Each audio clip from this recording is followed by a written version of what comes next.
안녕하세요. 전북대학교 양자시스템공학과의 문세현입니다. 오늘은 플라즈마 응용 과목에 대한 전체적인 소개를 하고자 합니다. 잘 아시는 바와 같이 플라즈마라는 것은 고체, 액체, 기체, 그 다음에 네 번째 물질의 상태로 많이 불리우는데요. 여러분들이 아시는 바와 같이 플라즈마라고 하는 것은 기체, 이온화된 기체로 보통 이해가 됩니다.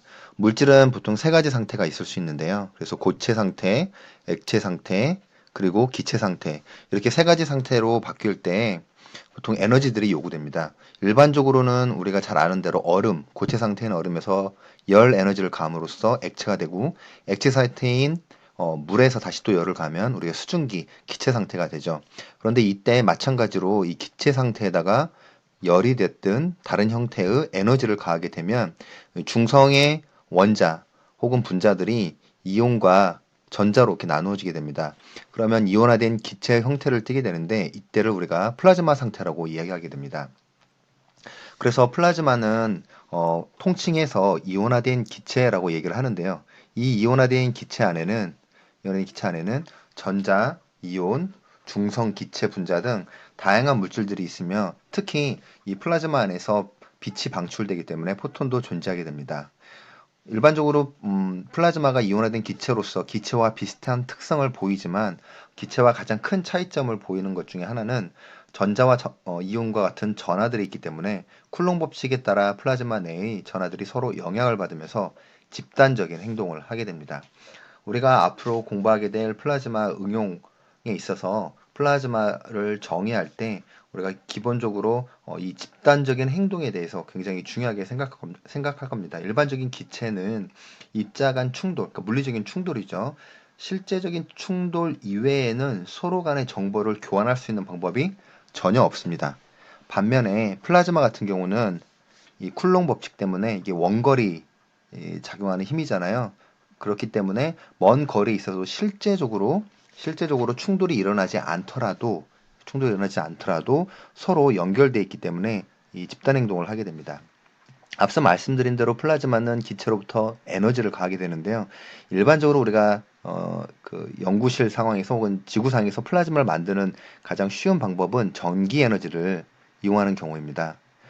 추후에 우리 앞으로 진행될 강의 중에서 플라즈마 발생 기작에 대해서 공부할 때 좀 더 자세히 들여다보겠지만 플라즈마라고 할 때는 이온화된 기체가 됩니다. 즉 전리 상태가 되어야 하는데요. 다음 그림처럼 전극판 두 개가 있을 때 전기장을 가하게 됩니다. 그러면 이 방향으로 전기장이 가해지겠죠. 그러면 이 전기장을 보고서 전자들이 가속을 하게 됩니다. 이때 가속된 전자들이 충돌을 하게 되는데요. 그러면 충분한 에너지를 갖고 가속된 전자가 충돌을 하게 되면 이 중성종 원자의 이온화 에너지를 능가하는 에너지를 갖고 충돌하게 되면 이온화가 되겠죠. 이걸 우리가 알파 프로세스 혹은 퍼스트 이오니제이션이라고 얘기를 하는데요. 이온화 과정을 통해 이온과 전자가 형성됩니다. 이게 형성된 전자는 다시 또 가속을 하겠죠. 전기장이 계속 걸려 있는 상황이니까. 그리고 이 이온은 새롭게 생긴 이온은 전기장을 따라서 음극판을 향해 돌진하게 됩니다. 이렇게 가속이 되면서 음극판에 돌진하게 되면 높은 에너지를 갖고 이온이 충돌하게 되고 이때 이 음극판 도체 내에 존재하는 자유전자들 물론 도체에 구속되어 있긴 하지만 자유로운 전자들이죠. 자유전자들이 에너지를 얻고 튀어나오게 됩니다. 이를 감마 프로세스 혹은 세컨더리 일렉트론 에미션 2차 이온화 과정이라고 얘기를 합니다. 그러면 또 이 전자들은 또다시 가속이 되겠죠. 이 과정들이 계속 이루어지면 우리가 이제 전자들이 굉장히 많아지게 됩니다. 하나, 두 개, 네 개, 여덟 개 이런 식으로 기하급수적으로 드러나는 상황을 우리가 전자사태라고 하고 이 과정이 평형 상태를 이루게 되면서 우리가 플라즈마가 만들어졌다고 얘기할 수 있게 되겠습니다. 추후에 플라즈마 발생 기작에 대해서 공부할 때 또 언급이 되겠지만 오늘 플라즈마 응용 개론 전체적인 강의에 대한 앞으로 공부하게 될 전체적인 강의에 대한 어, 그 개론에 앞서서 용어를 한번 미리 알아보고 가면 좋을 것 같아서 용어를 먼저 소개해드리면 우리가 플라즈마를 발생할 때 앞으로 브렉다운이라는 얘기를 할 겁니다. 좀 더 자세히 브렉다운, 깨트리는 거죠. 이거를 전리라고 합니다. 깨트리는데 금방 이 프로세스가 전자가 가서 깨트리는 전기 이온화 시키는 거잖아요. 그 정기적으로 분해를 시키는 이온화 시킨다 해서 전리라고 하고 그다음에 디스차지라는 말을 할 겁니다. 디스차지는 여러분들이 이게 방전이라고 얘기하죠. 방전. 전하가 나가는 거죠. 우리가 배터리가 방전됐다라고 보통 얘기를 하잖아요. 그 이야기는 뭐냐면 이 과정에서 보면 만약에 플라즈마가 없을 때 전기장이 가해지면 여기에 이제 차지들이 이렇게 쌓이는 거죠. 그죠? 여기는 그냥 C잖아요. C, 캐파시터 C. 이 경우를 우리가 뭐라고 하죠? 차징이라고 얘기하죠. 전하가 쌓이는 경우. 그러면 우리가 이게 배터리죠. 그런데 배터리를 쓰게 된다는 건 뭐죠? 이렇게 전하들이 이제 빠져나가는 거잖아요. 전하들이 빠져나가는 거잖아요. 근데 플라즈마에는 어떻게 전하들이 빠져나가냐? 이 과정을 통해서 이 패스를 통해서 전하들이 빠져나가게 됩니다. 죄송합니다. 이 패스를 통해서 이렇게 전자들은 이 방향으로, 이온들은 이쪽으로 해서 전류가 흐르죠. 그러면서 이 전극판에 쌓여있던 전하들이 빠지게 되겠죠. 다 빠지게 되겠죠, 이렇게. 그렇기 때문에 우리가 이 플라즈마가 브렉다운을 통해서 플라즈마가 형성되어 전하들이 빠져나가기 때문에 플라즈마가 생성되는 과정을 우리가 방전이라고 얘기합니다. 그리고 이제 플라즈마가 있겠죠. 이 상태를 유지하게 되면 플라즈마라고 하고 이제 플라즈마의 정의에서 일반 기체와 혹은 그냥 전하들이 존재하는 기체와 플라즈마를 구분하는 용어들을 좀 더 자세히 공부하도록 하겠습니다. 그런데 이러한 플라즈마는 우리가 보통 지구상에서는 자연스럽지 않은데 지구상의 자연스러운 거는 고체, 액체, 기체 상태잖아요. 그런데 이 플라즈마 상태는 사실 지구상에서 자연스럽지는 않습니다. 그래서 특수한 경우, 번개나 오로라처럼 이런 경우가 아닌 경우에는 아닌 것을 빼고는 자연스럽지 않은데 우주적인 관점에서 보면 오히려 플라즈마 상태가 자연스럽다고 합니다. 그래서 우주의 99% 우리가 알고 있는 뭐 성간물질이나 태양이나 코어나 코로나 그 다음에 이런 뭐 번개나 이런 것들이 전부 플라즈마 상태에 있는데 우리가 이제 지구상에서 관찰하는 인공적인 플라즈마들이 우리의 이제 관심사니까요.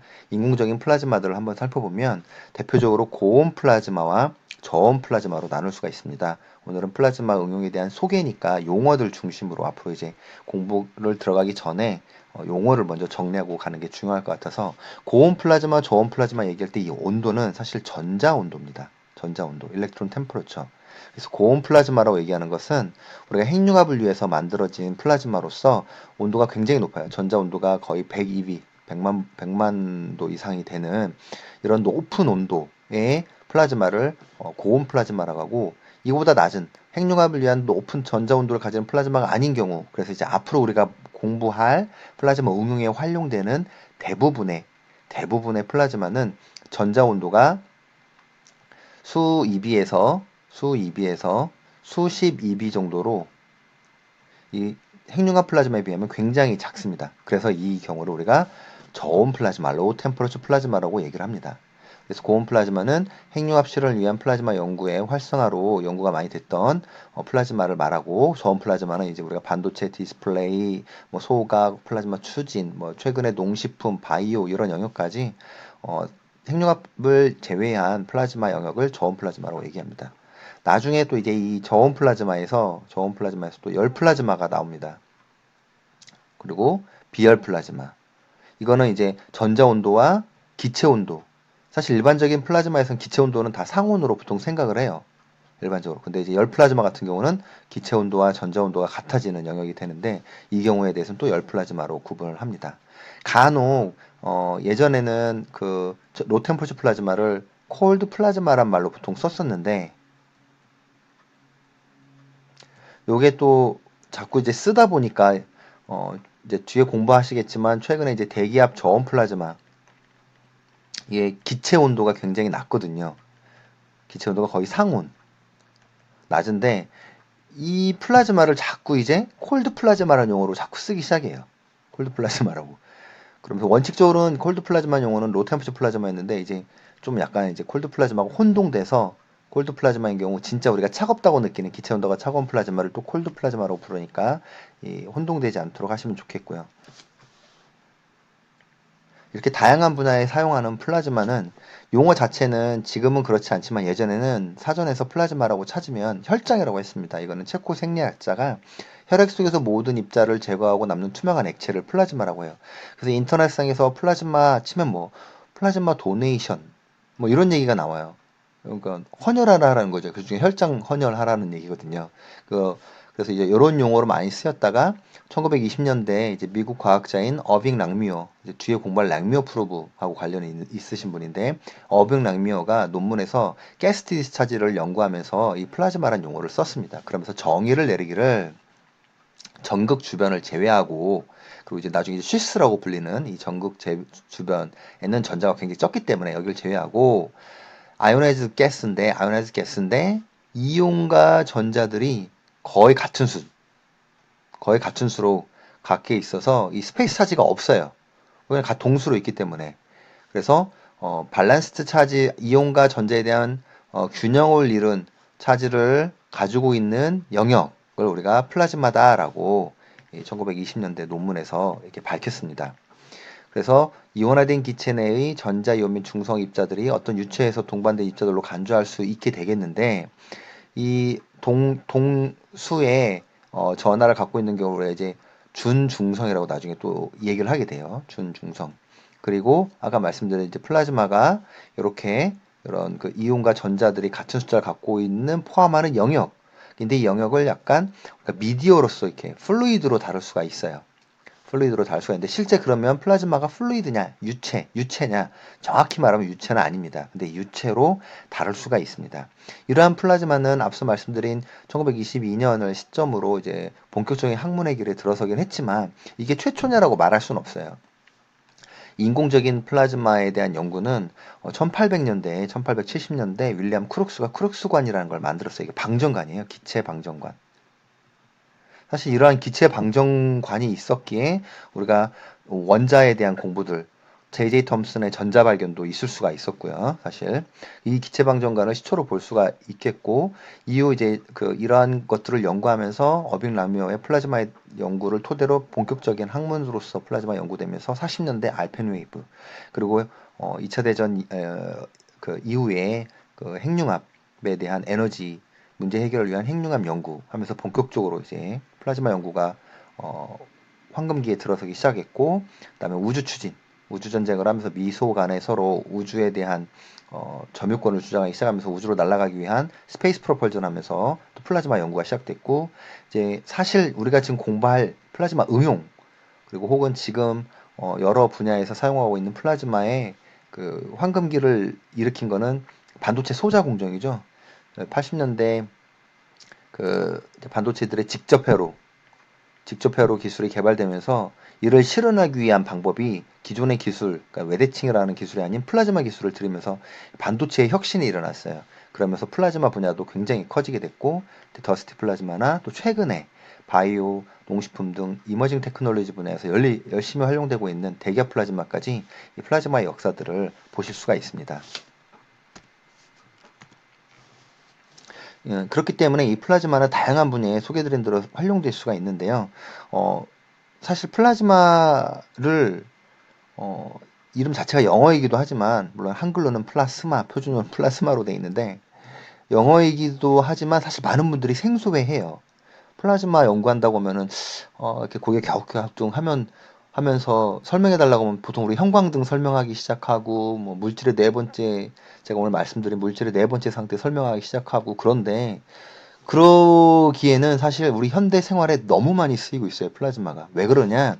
플라즈마는 요소 기술이에요. 기반이 되는 학문 기술인 거죠. 밖으로 직접 드러나 있는 건 없어요. 사실 예전에 뭐 이 강의를 들으신 분들은 기억할 수도 있고, 아예 새로운 세대의 분들은 모르실 텐데 PDP라는 게 있었습니다. 플라즈마 디스플레이 패널. 이게 이제 LCD가 한 30인치 정도 시작할 때 LCD가 40인치 이상은 이제 안 된다. 대면적 거로 가려면 PDP밖에 안 된다 해서 각광받던 시절이 있었어요.